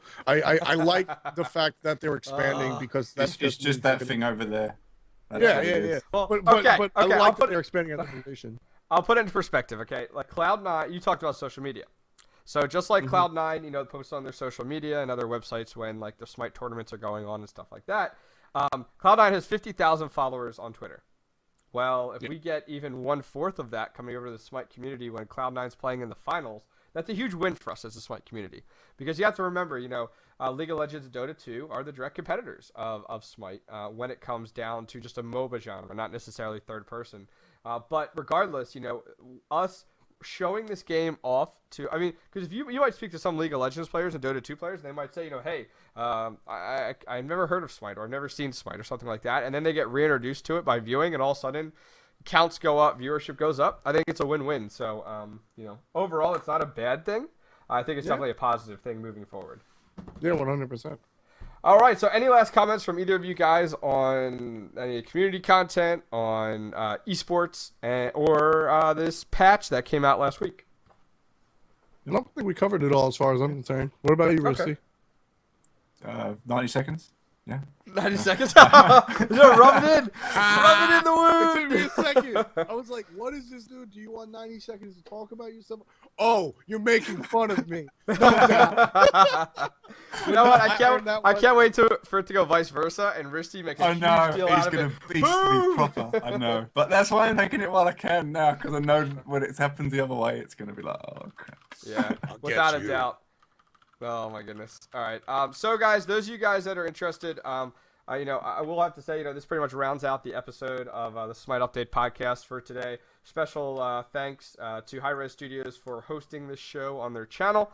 Guys, look forward to a lot of cool stuff coming over the next few weeks and after the launch tournament for a lot of these podcast shows and stuff like that. I will have to say that Smite Update and also Smite Talk are shows of mine, kind of my babies, and I'm working with Hi-Rez to kind of up the production value, up the graphics, up the quality of the content even more. So expect some really cool stuff over the next few weeks. As well, this show records every Sunday at 5 o'clock p.m. Eastern on twitch.tv/Smite Game. So if you guys are checking out the YouTube VOD, make sure you guys come over to Smite Game, check out the channel, follow the channel, and make sure you check out the live show at 5 o'clock p.m. Eastern. Risty and Efta, where can people find you when you guys aren't on the show each week? You go, Efta. I go on, Sam. All right, I guess I'll go first. You can always That's find me here. I'm here every Sunday with Octane, as we just said, 5 p.m. EST. You can also find me. My main gimmick, so to speak, is the weekday morning sting. If you you get ready for work, you get ready for school, come join me on twitch.tv/tiermonster. I'm there every weekday morning from 7 to 10 a.m. just hanging out in the casual queue. We spend as much time talking about Smite as we do other things. So come get dressed and just listen to me. It's a lot of fun. I hang out with chat a lot. We discuss everything from Smite esports to traditional sports, music, what have you. And then you can catch me on my own channel, twitch.tv/fswag, usually weekday nights, kind of here and there. I just have a lot of fun and just hang out with my friends and play with play adventure deeper into the casual queue. You can also find me going absolutely crazy on Twitter at twitter.com/f.swag. I tweet a lot about competitive Smite and competitive I don't care. I just like competition. So find me at all those three places: twitter.com f.swag, twitch.tv fswag, and Tiermon.